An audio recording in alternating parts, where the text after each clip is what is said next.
बिस्मिल्लाहिर्रहमानिर्रहीम। अस्सलाम वालेकुम डियर फर्स्ट ईयर क्लास के स्टूडेंट आज के लेक्चर में हम यूनिट 2 स्टार्ट करेंगे मैथमेटिक्स की। यूनिट 2 में स्टूडेंट जो मेन टॉपिक्स हैं वो हैं सेट्स, फंक्शंस एंड ग्रुप्स हैं। तो हम वन बाय वन इनके बारे में अपने कंसेप्ट भी क्लियर करेंगे और इसके बाद इससे जो रिलेटेड एक्सरसाइज है वो करेंगे। स्टूडेंट आपसे गुजारिश की जाती है कि मेरे चैनल्स को सब्सक्राइब करें, बेल आइकन को क्लिक करें, वीडियो को लाइक करें, शेयर करें। Thank you very much. सबसे पहले स्टूडेंट हम एक्सरसाइज 2.1 करेंगे। तो एक्सरसाइज 2.1 में हमने जिसके बारे में अपने कंसेप्ट क्लियर करने हैं वो है सेट्स का। तो सबसे पहले हम यहाँ पे देखेंगे सेट्स क्या होते हैं और इसके बाद जो नेक्स्ट एक्सरसाइज है उनमें फंक्शंस और ग्रुप्स को हम क्लियर करेंगे। तो सबसे पहले हम स्टूडेंट सेट्स को डिफाइन करते हैं कि सेट्स कहते हैं किसको है और इसकी डेफिनेशन क्या है और सेट्स को रिप्रेजेंट कैसे किया जाता है ये हमने यहाँ पर देखना है। तो सेट्स की डेफिनेशन होगी कि a collection of well defined and distinct objects is called sets। यानी एक ऐसी कलेक्शन जो वेल डिफाइंड भी हो और उसमें जो ऑब्जेक्ट्स हैं वो एक दूसरे से डिस्टिंक्ट भी हो, तो फिर ऐसी कलेक्शंस को हम क्या कहते हैं? सेट्स कहते हैं। तो यहाँ पे स्टूडेंट दो वर्ड्स यूज हो रहे हैं, एक है वेल डिफाइंड और सेकंड वर्ड है डिस्टिंक्ट। वेल डिफाइंड का मतलब होता है कि वाज़े एशिया, यानी जब आप किसी से कोई गुफ्तगू करते हैं, कोई कन्वर्सेशन करते हैं, तो आप अपने सेंटेंसेस इस तरीके से चूज करते हैं कि जिससे आपने अपनी बात करनी है उसको पूरी तरीके से आपकी बात समझ में आ जाए, तो इसको कहेंगे वेल डिफाइंड कहेंगे। और डिस्टिंक्ट कहते हैं डिफरेंट को, यानी मुख्तलिफ को कहते हैं। तो इट मीन्स कि एक ऐसी कलेक्शन जो वेल डिफाइंड भी हो और उसमें जो ऑब्जेक्ट्स हैं वो एक दूसरे से डिफरेंट भी हों, तो हम ऐसी कलेक्शंस को क्या कहते हैं? सेट्स कहते हैं। अब इस बात को हम एग्जांपल के जरिए समझते हैं कि लेट्स सपोज मैं आपके सामने सेट लिखता हूं, set of cricket team, set of cricket team. अब आपसे मैं पूछता हूं क्या ये जो सेट है, सेट ऑफ क्रिकेट टीम, क्या ये सेट है कि नहीं है? तो हमने यहाँ पे देखना होगा कि इसको सेट्स होने के लिए ये चेक करना होगा क्या ये वेल डिफाइंड है या नहीं है। यानी वेल डिफाइंड मींस कि वाज़े तौर पे ये बयान किया गया है कि नहीं किया गया है। Set of cricket team student एक सेट कंसीडर नहीं होगा क्योंकि ये हमारे पास वेल डिफाइंड कलेक्शन नहीं है। वेल डिफाइंड मींस कि यहाँ पर हमें ये नहीं पता चल रहा है कि किस क्रिकेट टीम के बारे में बात हो रही है। आइदर ये पाकिस्तानी क्रिकेट टीम है, इंडियन क्रिकेट टीम है, या ऑस्ट्रेलियन क्रिकेट टीम है, या साउथ अफ्रीकन क्रिकेट टीम है। तो इसके बारे में हमें मुकम्मल तौर पे इंफॉर्मेशन यहाँ पे नहीं गिवन है, तो इसलिए हम इसको सेट कंसीडर नहीं करेंगे क्योंकि ये वेल डिफाइंड नहीं है। लेकिन मैं अगर इसकी जगह लिखता हूं let's suppose set of Pakistani cricket team लिखता हूं, तो अब जैसे ही मैंने पाकिस्तान का नाम लिया तो अब आपके जहन में कुछ प्लेयर्स हैं वो आएंगे। तो इट मींस कि अब ये जो है ये आपके पास एक वेल डिफाइंड कलेक्शन है। तो इट मींस कि ये set of Pakistani cricket team को हम सेट्स क्या करेंगे? कंसीडर करेंगे। और अब इसके बाद स्टूडेंट हमने ये देखना है कि ये इसको सेट होने के लिए इसमें जो एलिमेंट्स हैं या जो मेंबर्स ऑफ सेट है या जो एंट्रीज ऑफ द सेट्स हैं वो एक दूसरे से डिस्टिंक्ट होने चाहिए, यानी डिफरेंट होने चाहिए। अब पाकिस्तानी क्रिकेट टीम में आपके पास बहुत सारे प्लेयर्स हैं, जैसे let's suppose Pakistani cricket team में रिजवान है, उमर अकमल है, इसी तरीके से अफरीदी है, शाहीन अफरीदी है। तो ये सारे क्या है? एक दूसरे से डिफरेंट है। तो इट मींस कि इस सेट्स के जो ऑब्जेक्ट्स हैं वो भी एक दूसरे से क्या है? डिफरेंट है। रिजवान शाहीन अफरीदी से डिफरेंट है, तो इसी तरीके से उमर अकमल है तो वो रिजवान से डिफरेंट है। सबको आप अलग अलग से क्या कर सकते हैं? सबकी पहचान सकते हैं, आइडेंटिफाई कर सकते हैं कि ये रिजवान है, ये शाहीन अफरीदी है। तो इट मीन्स के जो इसके ऑब्जेक्ट्स हैं वो एक दूसरे से डिफरेंट भी हैं। अब स्टूडेंट नेक्स्ट हमने यहाँ पे ये देखना है कि सेट्स को रिप्रेजेंट कैसे किया जाता है।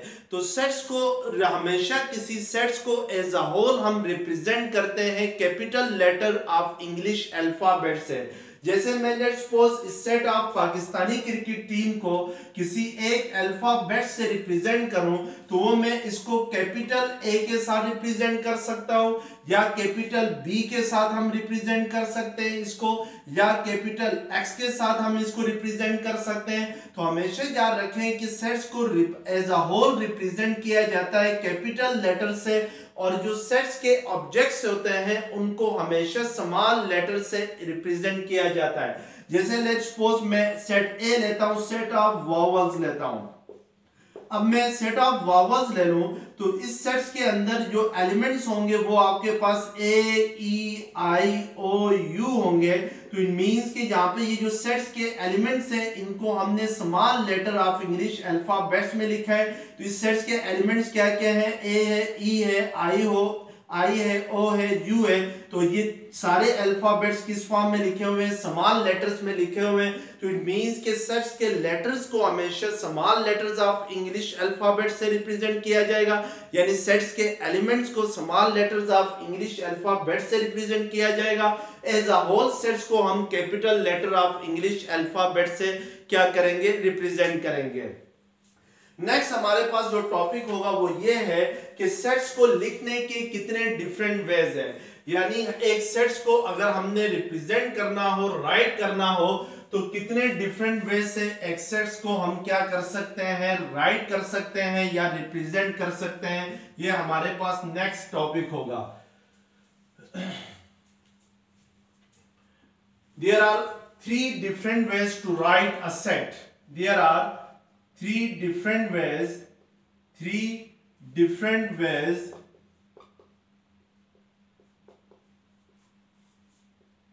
to write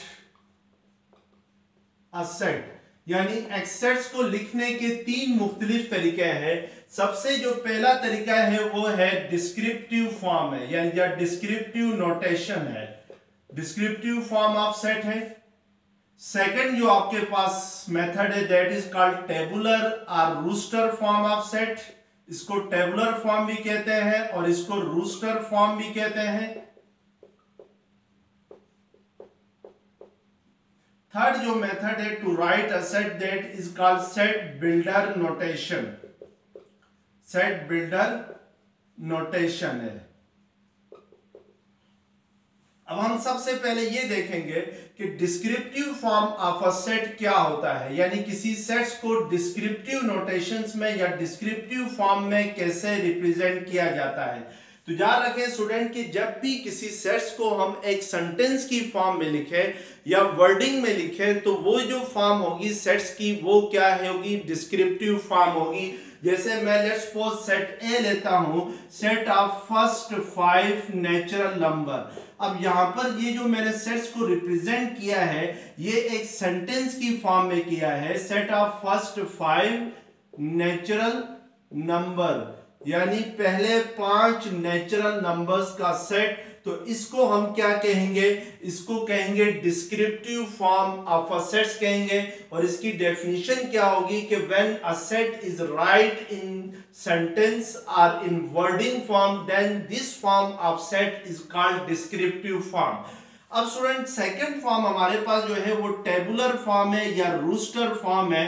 तो अब टेबुलर फॉर्म में कैसे किसी सेट को लिखा जाता है कि टेबुलर फॉर्म में याद रखें कि जब भी सेट्स के एलिमेंट्स को इंक्लोज करते हैं विद इन कर्ली ब्रैकेट्स और इन एलिमेंट्स को फिर एक दूसरे से सेपरेट करने के लिए हम कॉमास का यूज करते हैं, तो that form is called tabular form of a set. यानी कि जैसे मैं इसी सेट को set of first 5 natural numbers को टेबुलर फॉर्म में लिखना चाहूं तो सबसे पहले मुझे इसके एलिमेंट्स को इंक्लोज करना होगा, यानी बंद करना होगा कर्ली ब्रैकेट्स के इनसाइड, और फिर उन एलिमेंट्स को एक दूसरे से सेपरेट करने के लिए कॉमास का यूज करना होगा। जैसे मैं let's suppose set of first 5 natural numbers को टेबुलर फॉर्म में लिखूं तो ये 1 2 3 4 5 है। अब अगर मैं इन एलिमेंट्स को एक दूसरे से सेपरेट करने के लिए हम क्या यूज करेंगे, कॉमास यूज करेंगे। तो this form of set is called tabular form और रोस्टर फॉर्म ऑफ सेट। यहाँ पे स्टूडेंट कामास इसलिए यूज करते हैं कि लेट्स सपोज अगर हम कामास यूज ना करें तो फिर ये एक सिंगलिटन सेट कंसीडर होगा। यानी सिंगलिटन सेट वो होता है जिसमें एक ही एलिमेंट्स हो, और ये कौन सा एलिमेंट होगा, 12345 पढ़ा जाएगा, और 12345 एक सिंगल एलिमेंट कंसीडर होगा। लेकिन अगर हम कामास का यूज करते हैं 1 2 3 4 5 के बिटवीन, तो इससे क्या होगा कि ये डिफरेंट एलिमेंट कंसीडर होंगे। 1 डिफरेंट एलिमेंट होगा, 2 डिफरेंट एलिमेंट होगा, 3 डिफरेंट एलिमेंट होगा, 4 डिफरेंट एलिमेंट होगा और 5 डिफरेंट एलिमेंट होगा।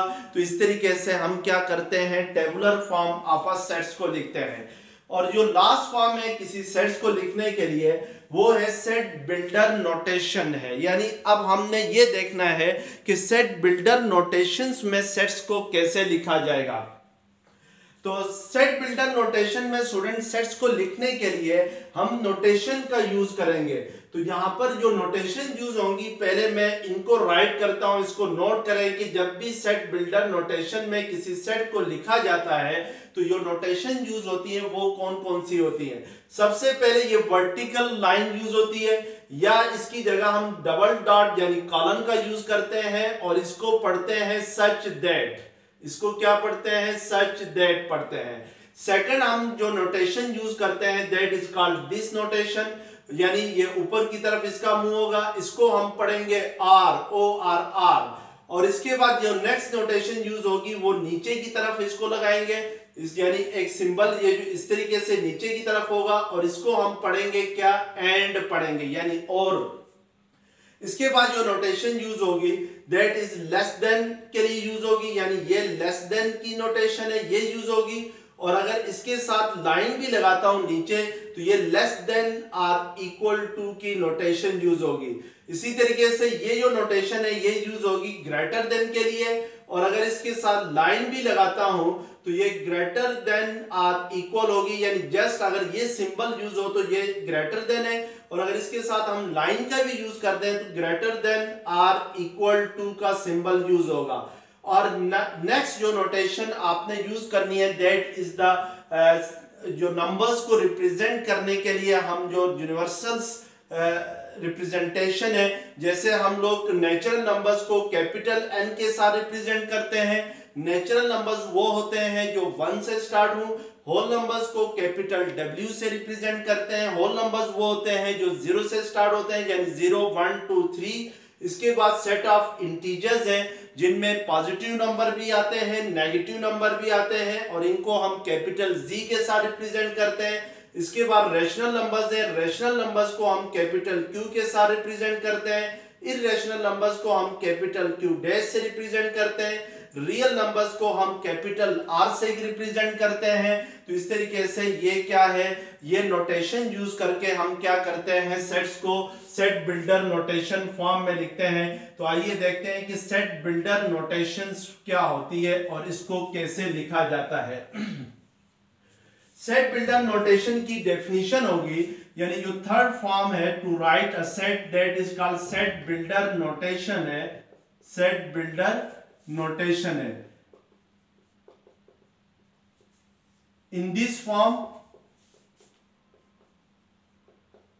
form, all the elements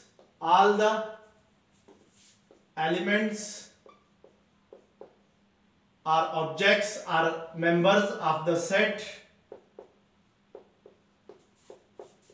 are represented by an arbitrary alphabet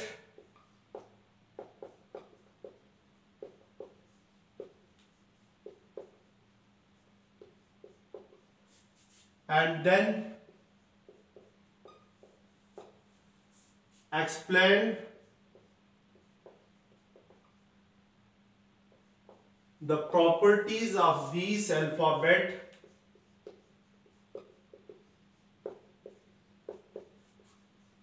these alphabet by using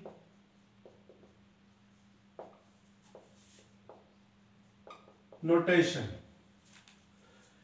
इस फॉर्म में हम क्या करते हैं स्टूडेंट के, in this form all the elements of the set are represented by an arbitrary alphabet and then explain the properties of this alphabet नहीं है सॉरी, ये this alphabet by using notation। यानी इस फॉर्म में हम क्या करते हैं कि जो एलिमेंट्स ऑफ द सेट्स होते हैं उनको हम एक आर्बिट्रेरी अल्फाबेट से रिप्रेजेंट करते हैं। आर्बिट्रेरी अल्फाबेट ये होता है कि वक्ती तौर पे आप किसी अल्फाबेट से तमाम एलिमेंट्स ऑफ द सेट को रिप्रेजेंट करते हैं और फिर नोटेशन का यूज करके उस अल्फाबेट की प्रॉपर्टीज को डिफाइन करते हैं कि यहाँ पर ये अल्फाबेट किस चीज को रिप्रेजेंट कर रहा है। जैसे लेट्स सपोज मेरे पास ये जो सेट है, set of first 5 natural number है, ये इसकी डिस्क्रिप्टिव फॉर्म थी और इसकी टेबुलर फॉर्म क्या थी, set A is equal to 1 2 3 4 5 है और मैं इस सेट्स को किस में लिखना चाहता हूं, सेट बिल्डर नोटेशन में लिखना चाहता हूं। तो मैं सबसे पहले ये जो एलिमेंट्स ऑफ द सेट्स हैं 1 से लेकर 5 तक, इन तमाम एलिमेंट्स को एक आर्बिट्रेरी अल्फाबेट्स के साथ रिप्रेजेंट करूंगा। उस आर्बिट्रेरी अल्फाबेट को हम खुद चूज करेंगे, इसमें हम आजाद हैं कि इन तमाम एलिमेंट्स को लेट्स सपोज मैं यहां पर x के साथ रिप्रेजेंट करता हूं, यानी 1 2 3 4 5 इस सेट्स के एलिमेंट्स हैं, इनको हमने किससे रिप्रेजेंट किया है, x के साथ रिप्रेजेंट किया है। अब हम इन नोटेशन का यूज करके यहाँ पर x की जो प्रॉपर्टीज हैं उनको डिफाइन करेंगे।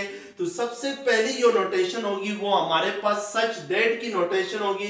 उसके लिए डबल कॉलन का यूज होता है या उसके लिए एक वर्टिकल लाइन यूज करते हैं। तो मैं यहाँ पर x सच दैट, यानी अब मैं नोटेशन का यूज कर रहा हूं तो सबसे पहली नोटेशन कौन सी आ गई, सच दैट की आ गई, यानी x सच दैट। इसको पढ़ेंगे कैसे, x such that x belongs to set of natural number, यानी x जो है वो set of natural number से क्या करता है, belong करता है, क्योंकि जो natural number होते हैं वो 1 से स्टार्ट होते हैं, 1 2 3 4 5 these are first 5 natural number। अगर let's suppose मैं यहाँ पे 0 लगा दूं, यानी 1 से पहले 0 लगा दूं, तो अब हम यहाँ पर क्या लिखेंगे, x such that x belongs to, ये जो सिंबल है ये belongs to का सिंबल है, n की जगह हम क्या लिखेंगे, w लिखेंगे, क्योंकि ये जो नंबर है ये कहां से स्टार्ट हो रहे हैं, 0 से स्टार्ट हो रहे हैं और जो नंबर 0 से स्टार्ट होते हैं उनको हम क्या कहते हैं, होल नंबर्स कहते हैं और होल नंबर्स को कैपिटल W के साथ रिप्रेजेंट किया जाता है। लेकिन अब हमने यहाँ पर इन नंबर्स को कहां से स्टार्ट किया है, 1 से स्टार्ट किया है, तो हम यहाँ पर क्या लिखेंगे, कैपिटल N लिखेंगे। तो x such that x belongs to capital N means के x belongs to natural number. अब अगर मैं यहाँ पर बात इंक्लोज कर दूं, फर्ज करें, तो इट मींस कि ये जो x है ये तमाम नेचुरल नंबर्स को बिलोंग कर रहा है, यानी ये इसका क्या मतलब होता है, x such that x belongs to n means के x is a natural number. अब x is a natural number कहां से स्टार्ट होते हैं, 1 से स्टार्ट होते हैं अप टू 1 2 3 4 500 10,000, तो ये इन्फिनिट मैनी नंबर्स होते हैं। लेकिन इस सेट्स में कहां तक है, नेचुरल नंबर 5 तक है। तो इसलिए हमने इन नोटेशन का यूज करके इसको मजीद आगे डिफाइन करना है। तो इसके लिए हम नेक्स्ट नोटेशन यूज करेंगे एंड की, यानी x belongs to n and कह के इसको नेक्स्ट नोटेशन यूज करेंगे, x इज लेस देन और इक्वल टू 5, यानी x जो है वो 5 या 5 से छोटा है। इट मींस के उन तमाम नेचुरल नंबर्स का सेट जो 5 या 5 से छोटे हैं वो क्या है, सेट A है। तो इस तरीके से अगर हम किसी सेट्स को लिखते हैं तो this is called set builder notation. इसको हम क्या कहते हैं, सेट बिल्डर नोटेशन। अब एक्सरसाइज 2.1 का क्वेश्चन नंबर 1 है कि right the following set in set builder notation. आपने नीचे जो दिए गए सेट हैं इनको सेट बिल्डर नोटेशन में लिखना है। तो टेबुलर फॉर्म में है, फर्स्ट पार्ट 1 2 3 अप टू 1000 है, तो हमने इसको क्या करना है, सेट बिल्डर नोटेशन में लिखना है। तो तो सबसे पहले हम क्या करेंगे कि इस सेट्स के जितने भी एलिमेंट्स हैं सबको एक आर्बिट्रेरी अल्फाबेट से, यानी आर्बिट्रेरी अल्फाबेट ये होता है कि वक्ती तौर पर अपनी तरफ से ही किसी अल्फाबेट से रिप्रेजेंट करेंगे। अब हम यहाँ पर x को डिफाइन करेंगे कि x किस चीज को रिप्रेजेंट कर रहा है। उसके लिए सबसे पहले यूज करेंगे लाइन की x such that x belongs to, अब यहाँ पे देखें ये जो नंबर्स है ये कहां से स्टार्ट हो रहे हैं, 1 से स्टार्ट हो रहे हैं और कहां तक हैं, 1000 तक है। तो इट मींस कि x बिलोंग्स टू n होगा, क्योंकि जो नंबर 1 से स्टार्ट होते हैं उनको हम नेचुरल नंबर्स कहते हैं। तो इस x बिलोंग्स टू n होगा। अब कहां तक नेचुरल नंबर्स है, 1000 तक है। तो इट मींस कि आगे फिर हम इसको डिफाइन करेंगे by using this symbol and x is less than or equal to 1000। तो इट मींस कि 1000 या 1000 से छोटे जो नेचुरल नंबर्स हैं उनके सेट्स को यहाँ पर क्या कर रहा है, x रिप्रेजेंट कर रहा है। इसी तरीके से इसका पार्ट 3 है आपके पास कि 0 plus minus 1 plus minus 2 plus minus 3 up to so on plus minus 1000 है। स्टूडेंट अगर इस सेट्स को मैं थोड़ा सा और एक्सपेंडिंग फॉर्म में लिखूं तो ये होगा 0 और 0 के राइट साइड पे जो नंबर होंगे वो आपके पास पॉजिटिव नंबर होंगे और कहां तक होंगे, 1000 तक होंगे। और 0 के लेफ्ट साइड पे जो नंबर होंगे वो कौन से होंगे, नेगेटिव नंबर होंगे और कहां तक होंगे, -1000 तक होंगे। तो इट मींस कि ये जो आपके पास सेट है ये सेट ऑफ इंटीजर्स है फ्रॉम -1000 टू +1000 है। तो इन प्लस नेगेटिव और पॉजिटिव नंबर को इसने यहाँ पर कंबाइंड फॉर्म में लिखा है, +-1 है +-2 है। तो यहाँ पर नेगेटिव और पॉजिटिव नंबर्स को एक साथ लिखा है। अब हमने इस सेट्स को क्या करना है, सेट बिल्डर नोटेशन में लिखना है। तो उसके लिए सबसे पहले हम इसको क्या करेंगे, सारे एलिमेंट्स के यानी ये जो सेट्स के एलिमेंट्स हैं इनको हम x के साथ रिप्रेजेंट करेंगे। x such that x belongs to, ये कौन से नंबर है, नेगेटिव नंबर भी है, 0 भी है और पॉजिटिव नंबर भी है। तो इट मींस कि ये सेट ऑफ इंटीजर्स है। तो इट मींस कि यहाँ पर हम लिखेंगे x belongs to z। z means कि सेट ऑफ इंटीजर। अब सारे इंटीजर्स नहीं है, कहां से लेकर कहां तक इंटीजर है, -1000 से लेकर +1000 तक ये इंटीजर्स हैं। तो इनको हम डिफाइन करेंगे and x is greater then और इक्वल टू -1000, यानी x जो है वो ग्रेटर देन और इक्वल टू है -1000, लेस देन और इक्वल टू +1000 है।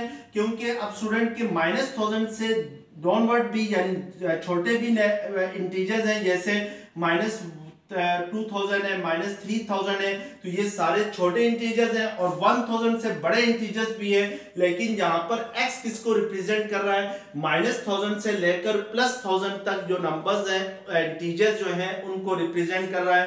तो इनको फिर हम इस तरीके से क्या करेंगे, राइट करेंगे। नेक्स्ट आपके पास है पार्ट 4 है 0 -1 -2 अप टू सो ऑन -500 है।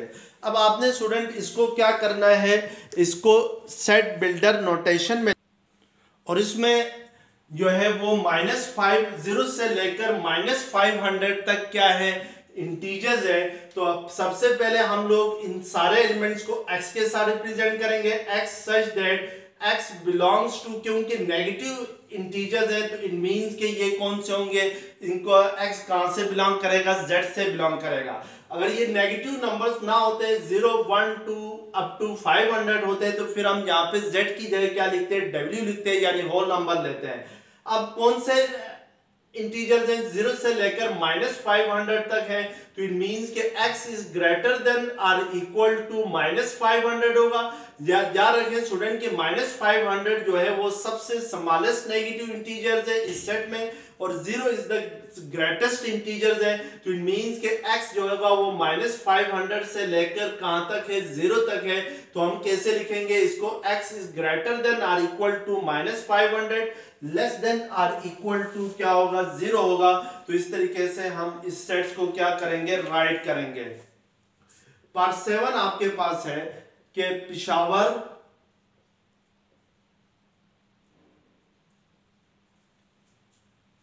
लाहौर, कराची एंड क्वेटा, यानी set of Peshawar, Lahore, Karachi and Quetta. तो ये जो आपके पास फॉर्म है, ये कौन सी फॉर्म है? टेबुलर फॉर्म है। आपने इसको क्या करना है? सेट बिल्डर नोटेशन में लिखना है। तो सबसे पहले ये जो एलिमेंट्स है सेट के, यहाँ पर पेशावर है, लाहौर है, कराची है, क्वेटा है, इन सब को हम किससे रिप्रेजेंट करेंगे? एक्स के साथ रिप्रेजेंट करेंगे।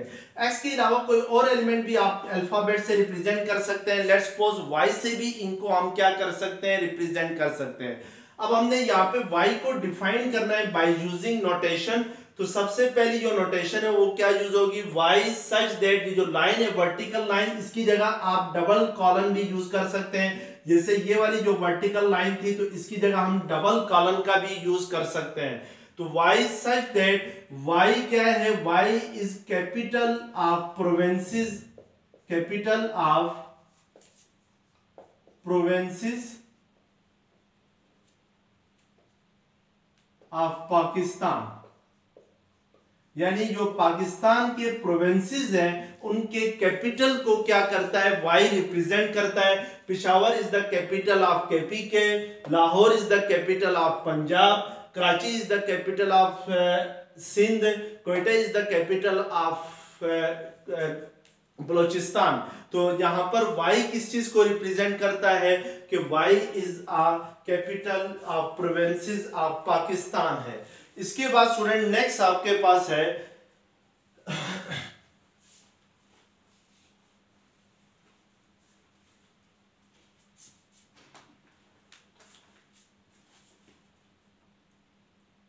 नेक्स्ट आपके पास पार्ट 8 है, जनवरी, जून एंड जुलाई। तो आपने इसको सेट बिल्डर नोटेशन में लिखना है। तो वाई सच दैट कि वाई इज सोलर मंथ, यानी ये जो आपके पास जनवरी है, जून है, जुलाई है, अगस्त है, सितंबर है, ये सारे कौन से मंथ है? ये सोलर मंथ कहलाते हैं। तो यहाँ पर वाई किसको रिप्रेजेंट कर रहा है? सोलर मंथ्स को रिप्रेजेंट कर रहा है। Y is a solar month. सारे सोलर मंथ नहीं है, बल्कि कौन कौन से हैं? जनवरी है, जून है, जुलाई है। तो वो सोलर मंथ है जो वाई से स्टार्ट होते हैं। Y such that y is a solar month that start from y, यानी जो वाई से स्टार्ट होते हैं उनका सोलर मंथ को रिप्रेजेंट कर रहा है। अगर यहाँ पे स्टूडेंट आप इस वाई के साथ और इस वाई से कंफ्यूज हो रहे हैं तो इसको आप एक्स का नाम भी दे सकते हैं। X such that x is a solar month that start from y होगा। तो इस तरीके से हम लोग इस सेट्स को क्या करेंगे? राइट करेंगे। और ये इसी तरीके से इसका पार्ट 12 देखें कि पार्ट 12 है कि the set of integers between -100 and 1000, यानी -100 और 1000 के दरमियान जो इंटीजर्स हैं उनका सेट है। तो x such that x belongs to set of integers को हम कैपिटल Z के साथ रिप्रेजेंट करते हैं। और कहां से कहां तक है? -100 से +1000 तक है। तो x is greater then -100 and less then क्या आएगा? 1000 आएगा। अब इसमें हम स्टूडेंट यहाँ पर इक्वलिटी का सिंबल यूज नहीं करेंगे, क्योंकि ये जो लाइन है नीचे, ये इसको हम पढ़ते हैं x is greater than or equal to -100 and less than or equal to 1000। अब यहाँ पर क्योंकि उसने बिटवीन कहा है, तो बिटवीन का मतलब है कि -100 और 1000 जो है वो इस सेट्स में इंक्लूड नहीं है, इनके दरमियान जो नंबर है वो इंक्लूड है। तो इट मींस कि फिर हम लोग इसको कैसे पढ़ेंगे? x is greater then -100 less than क्या होगा? 1000 होगा। तो इस तरीके से किसी भी सेट्स को हम क्या कर सकते हैं? सेट बिल्डर नोटेशन में लिख सकते हैं। अब क्वेश्चन नंबर 2 है right in descriptive and tabular form, यानी अब आपके पास जो सेट्स हैं वो सेट बिल्डर नोटेशन में गिवन है और आपने उनको डिस्क्रिप्टिव और टेबुलर फॉर्म में लिखना है। और इसका पार्ट 1 आपके पास है कि x such that x belongs to n and x is less than or equal to 10 है। तो इसको टेबुलर फॉर्म में लिखने के लिए हमें पता है कि x is less than or equal to 10 means के वो तमाम सेट्स, वो तमाम नंबर्स जो 10 से छोटे हों, यानी n कौन सा होता है, नेचुरल नंबर होता है, तो उन तमाम नेचुरल नंबर का सेट जो 10 या 10 से छोटे हों वो कौन से होंगे, 1 2 3 4 5 अप टू कहां तक होंगे, 10 तक होंगे। तो this is the tabular form of the set. और इसकी डिस्क्रिप्टिव फॉर्म क्या होगी कि set of natural number less than 10, set of natural number less than 10, यानी उन नेचुरल नंबर का सेट जो 10 से क्या हो, छोटे हो, तो ये इसकी डिस्क्रिप्टिव फॉर्म होगी। इसी तरीके से पार्ट 3 है x such that x belongs to z। z जो होता है वो सेट ऑफ इंटीजर्स होते हैं and x is greater then -5 less than 4 है। इट मींस के -5 और 5 के दरमियान जो इंटीजर्स है उनका सेट होगा। तो -5 और 5 के दरमियान इंटीजर्स लेंगे तो उसमें फिर आपके पास -4 आएगा, -3 आएगा, -2 आएगा, -1 आ जाएगा, 0 आएगा, 1 आएगा, 2 आएगा, 3 आएगा, 4 आएगा। इसमें -5 और 5 इंक्लूड नहीं होंगे। इसी तरीके से सेट ऑफ इंटीजर्स, इसका होगा सेट ऑफ डिस्क्रिप्टिव फॉर्म होगी set of integers between -5 and 5 होगी। तो इट मींस कि this is the descriptive form of the set. Part 6 है इसका x such that x belongs to O। O is the set of odd integers and x is greater than 3 less than 12 होगा, यानी 3 से बड़े और 12 से छोटे ऑड नंबर का सेट हो। यहाँ पर O जो है वो रिप्रेजेंट कर रहा है ऑड नंबर को, तो 3 से बड़ा ऑड नंबर 5 है, 7 है, 9 है, फिर 10 11 है, और क्योंकि 12 से छोटे ऑड नंबर लेने हैं तो इट मींस कि ये 5 7 9 11 होंगे। और इसकी डिस्क्रिप्टिव फॉर्म होगी set of odd numbers between 3 and 12। इसी तरीके से पार्ट 8 है x such that x belongs to E। E is the set of even numbers and x is greater than 4 less than 6 है। तो इट मींस कि 4 और 6 के दरमियान जो इवन नंबर्स का सेट है वो रिप्रेजेंट कर रहा है। तो इसको इसकी डिस्क्रिप्टिव फॉर्म होगी set of even numbers, set of even numbers between 4 and 6, यानी 4 और 6 के दरमियान इवन नंबर्स का सेट। और इसकी टेबुलर फॉर्म में लिखें तो 4 और 6 के दरमियान कोई इवन नंबर नहीं होता है, यानी इन बिटवीन 4 एंड 6 आपके पास 5 होता है, तो 5 is not an even number. तो इट मींस के इसकी टेबुलर फॉर्म क्या होगी, एक एम्प्टी सेट होगी। एम्प्टी सेट वो होता है जिसमें कोई एलिमेंट ना हो। तो एम्प्टी सेट्स को लिखने के लिए या जस्ट सिंपली कर्ली ब्रैकेट्स का यूज किया जाता है, या हम इसको फाई के सिंबल के साथ भी रिप्रेजेंट करते हैं। तो एम्प्टी सेट या इसको कहते हैं नल सेट भी कहते हैं, या वाइड सेट भी कहते हैं, और इस सिंबल से इसको रिप्रेजेंट करते हैं। इसको क्या पढ़ते हैं, फाई पढ़ते हैं। तो this is called empty set because there is no element in between, no even number elements, no even numbers between 4 and 6, so the tabular form is an empty। अब पार्ट 9 है क्वेश्चन नंबर 2 का x such that x belongs to capital N and x plus 4 is equal to 0। तो सबसे पहले student इसकी descriptive form लिखते हैं। तो x यहां पर किससे बिलोंग कर रहा है, n से बिलोंग कर रहा है। इट मींस के x जो है वो एक नेचुरल नंबर होगा। तो इसकी डिस्क्रिप्टिव फॉर्म होगी set of natural number, set of natural number which satisfy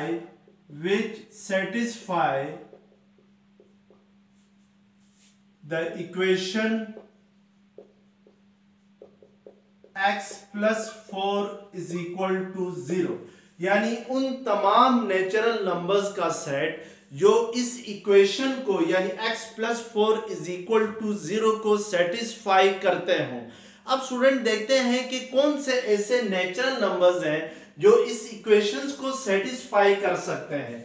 अब जारी सी बात है x plus 4 is equal to 0 है, तो x यहाँ पर एक ऐसा नेचुरल नंबर होगा जिसको उसके x की जगह पुट करने से उसको फिर 4 के साथ ऐड करें तो हमारे पास आंसर 0 के इक्वल आ जाए। तो वो नंबर जो 4 के साथ ऐड हो और आंसर 0 आ जाए वो एक ही नंबर है, दैट इज -4, यानी x की जगह अगर हम -4 पुट करते हैं तो -4 + 4 क्या होता है, 0 होता है। इसके अलावा कोई ऐसा नंबर नहीं है जो इस इक्वेशंस को सेटिस्फाई करता हो। लेकिन अब इश्यू ये है कि ये जो -4 है जो इस इक्वेशंस को सेटिस्फाई करता है, ये नेचुरल नंबर नहीं है। यानी नेचुरल नंबर तो वो है जो 1 से स्टार्ट होते हैं, ये these are called natural numbers. तो -4 is not a natural number, तो it means कि there is no such natural number which satisfy this equation x plus 4 is equal to 0।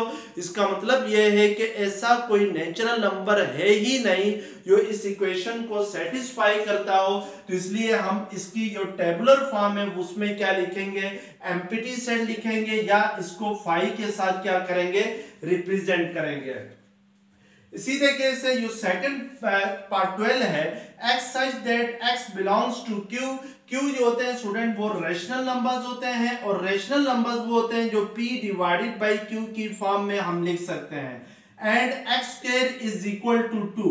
पहले इसकी डिस्क्रिप्टिव फॉर्म लिखते हैं, तो सेट ऑफ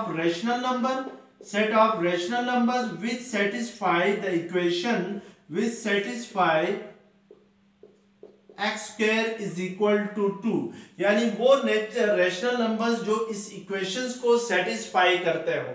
अब हम जरा चेक करते हैं कि क्या कौन सा ऐसा नंबर है जो इस इक्वेशंस को सेटिस्फाई करता है। तो इट मींस के x square is equal to 2 है, तो x यहां पर अगर हम √2 ले लें तो फिर √2 जो है वो इस इक्वेशंस को क्या करता है, सेटिस्फाई करता है। यानी मैं अगर x की जगह √2 पुट करूं तो √2 का स्क्वायर क्या होगा, स्क्वायर रूट कैंसिल हो जाएंगे, 2 इज इक्वल टू 2 आ जाएगा। तो इट मींस के जब हम x की वैल्यू √2 रखें तो ये इक्वेशन सेटिस्फाई होती है। लेकिन जो √2 है ये बिलोंग करता है इररेशनल नंबर से, it is not a rational number, यानी ये सेट ऑफ रेशनल नंबर से बिलोंग नहीं करता है, बल्कि √2 किससे बिलोंग करता है, सेट ऑफ इररेशनल नंबर से, यानी q डैश के साथ रिप्रेजेंट करता है। इररेशनल नंबर्स को हम q डैश से रिप्रेजेंट करते हैं। तो इट मींस के there is no such rational number who satisfy this equation, यानी कोई ऐसा रेशनल नंबर नहीं है जो इस इक्वेशन को सेटिस्फाई करता हो। तो इट मींस कि इसकी टेबुलर फॉर्म क्या होगी, एम्प्टी सेट होगी। इसी तरीके से पार्ट 13 है कि x such that x belongs to R and x is equal to x।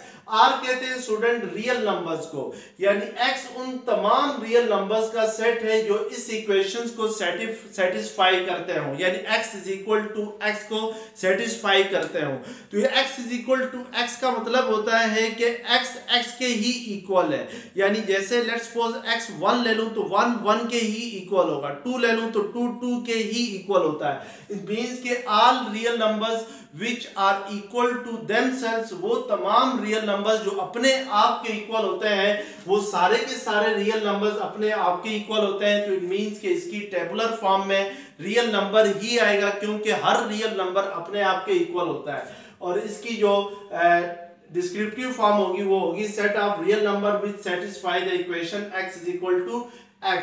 इसी तरीके से नेक्स्ट है x such that x belongs to q and x is equal to -x, यानी उन तमाम रेशनल नंबर्स का सेट जिसमें x किसके इक्वल हो, -x के इक्वल हो, यानी वो तमाम रेशनल नंबर्स जो अपने नेगेटिव के इक्वल हो। तो इसकी वो होगी डिस्क्रिप्टिव फॉर्म होगी सेट ऑफ रेशनल नंबर्स